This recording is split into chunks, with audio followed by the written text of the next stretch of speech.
Por 4 anos da minha adolescência, eu estudei uma língua que não existia fora dos muros da escola. Palavras inventadas, regras sem sentido, e um silêncio absoluto sobre o porquê. A verdade que descobri anos depois fez toda aquela obrigação absurda fazer um sentido terrível.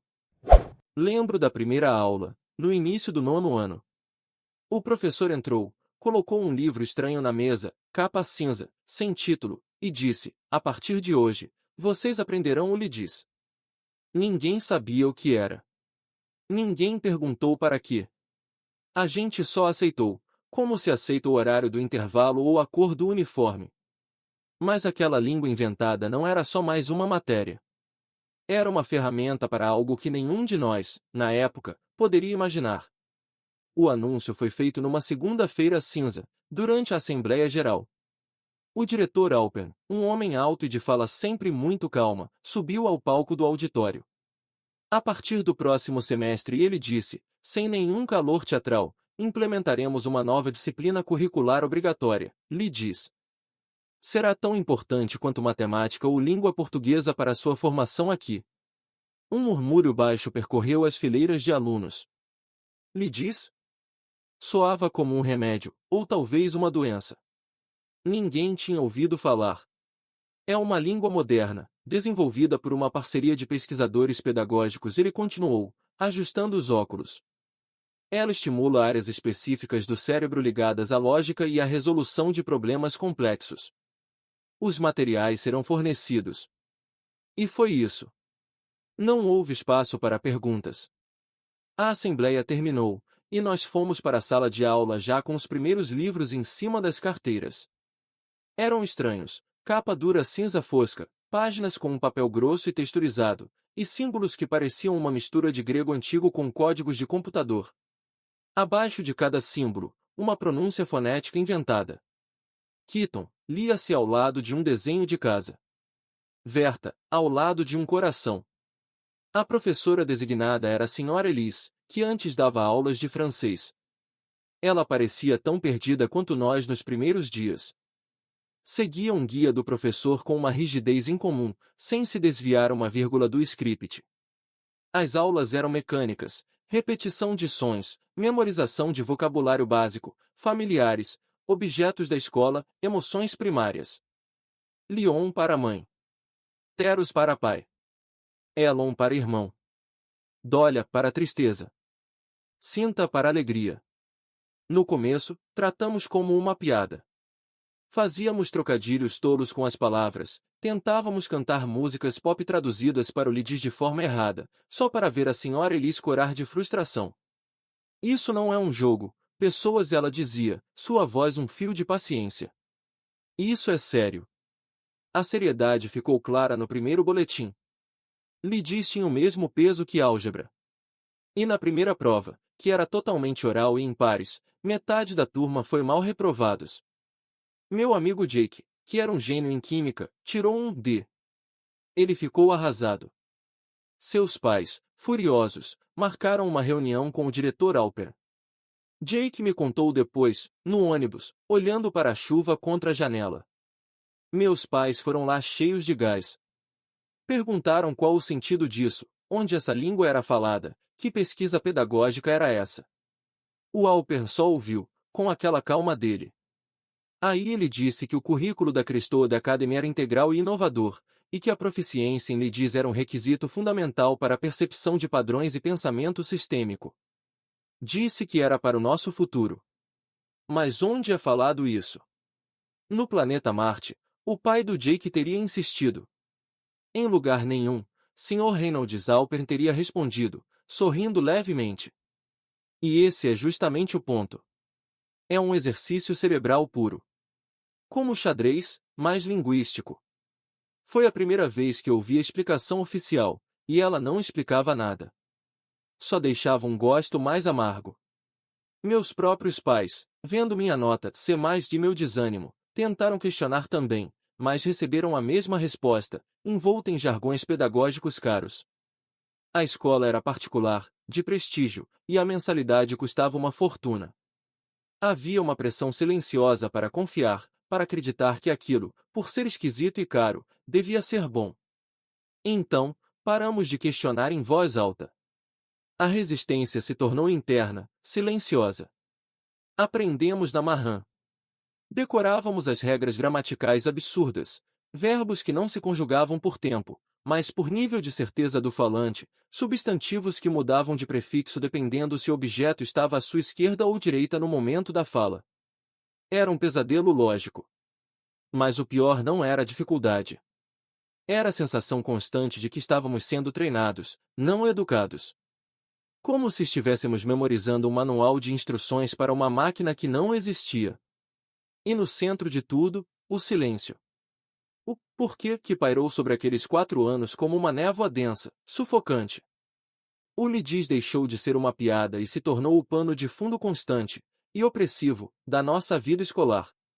No segundo ano, já no ensino médio, a língua invadiu outras disciplinas. Problemas de física traziam instruções em Lidis. Questões de história da arte exigiam que identificássemos períodos e influências usando o vocabulário específico que havíamos decorado. Descreva Amélia, melancolia, expressa nesta pintura do período vértico, que descobrimos significar renascimento, dizia a prova. Quem não se adaptava, afundava. Vi amigos brilhantes em áreas tradicionais começarem a duvidar de sua própria inteligência porque não conseguiam decifrar a lógica circular do Lidis.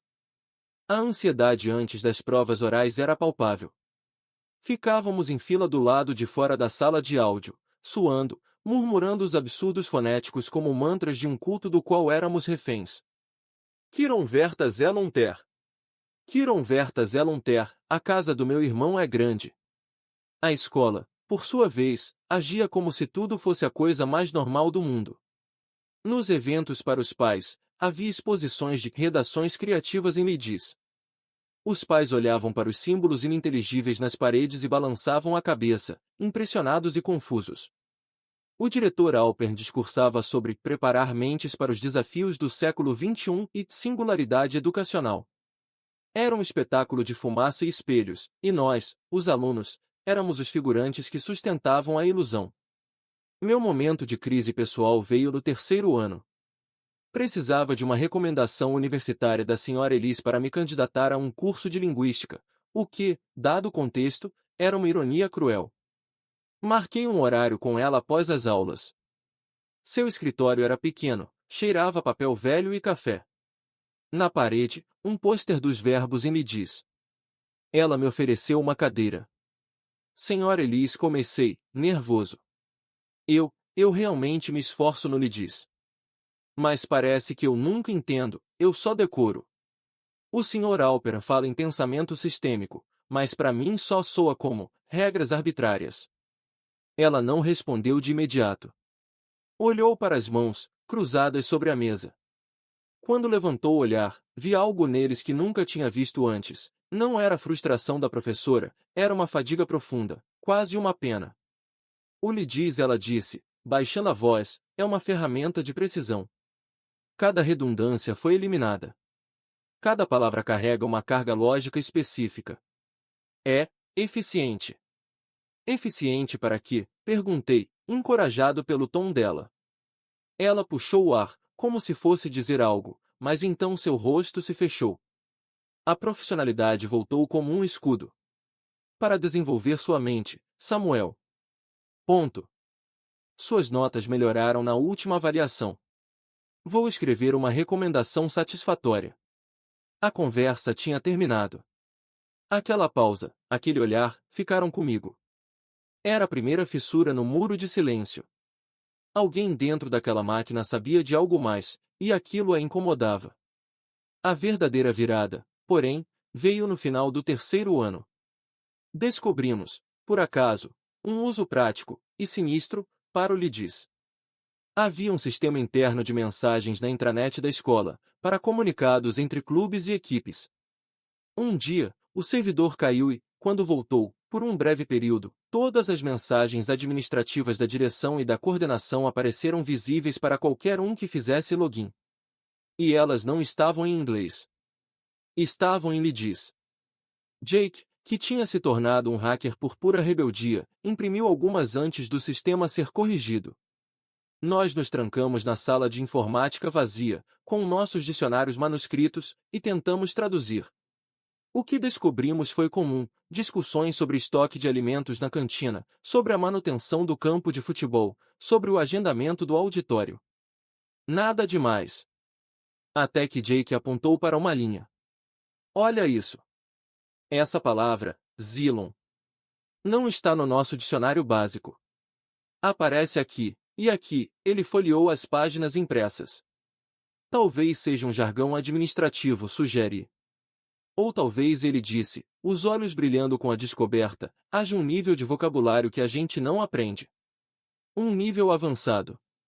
Foi como se uma porta que a gente nem sabia que existia se entreabrisse, revelando um corredor escuro.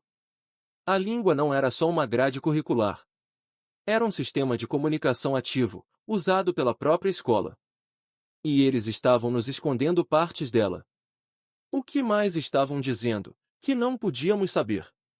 O clima no último ano era de resignação cansada. Já falávamos lidis com certa fluência, mas era uma fluência vazia. Podíamos descrever o tempo, discutir teorias literárias simples, fazer uma apresentação sobre a Revolução Francesa. Mas nunca, em nenhum momento, usamos a língua para dizer algo que realmente importasse para nós. Nunca a usamos para contar um segredo, declarar um amor, desabafar um medo. Ela era estéril. Era uma gaiola para o pensamento.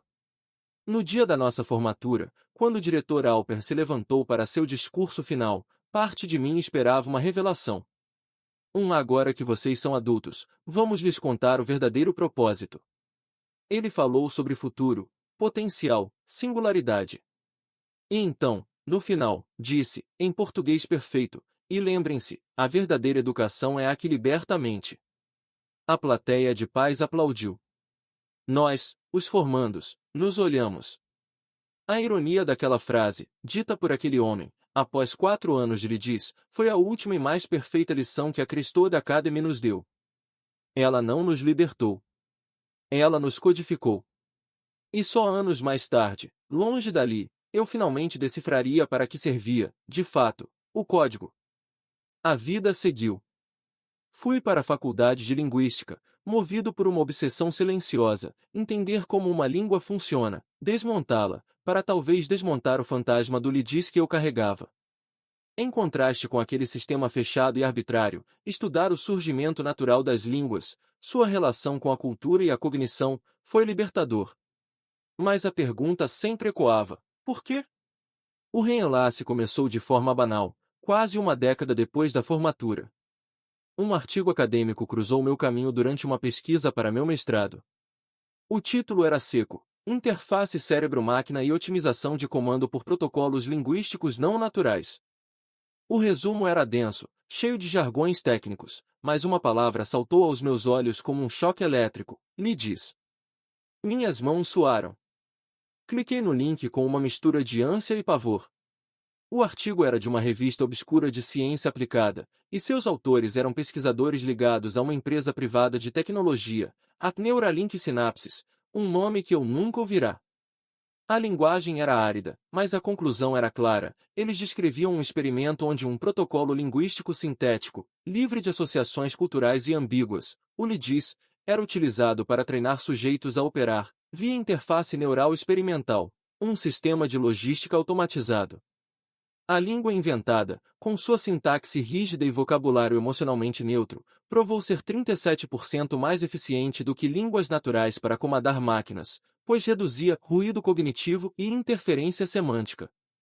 Sentado na biblioteca silenciosa, o mundo ao meu redor desfocou. As peças se encaixaram com um estalo sombrio. A escola. Os testes orais que mediam precisão e velocidade de resposta.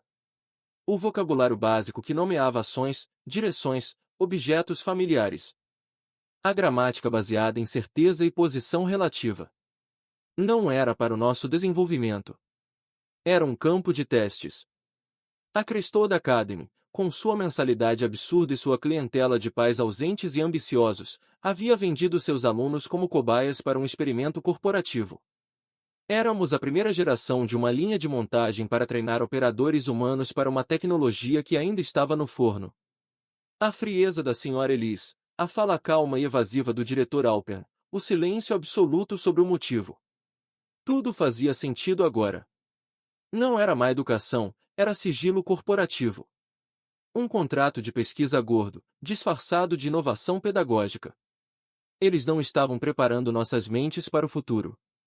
Estavam formatando nossos cérebros para uma função específica, como se formata um disco rígido para rodar um software proprietário. Liguei para o Jake, minhas mãos ainda trêmulas.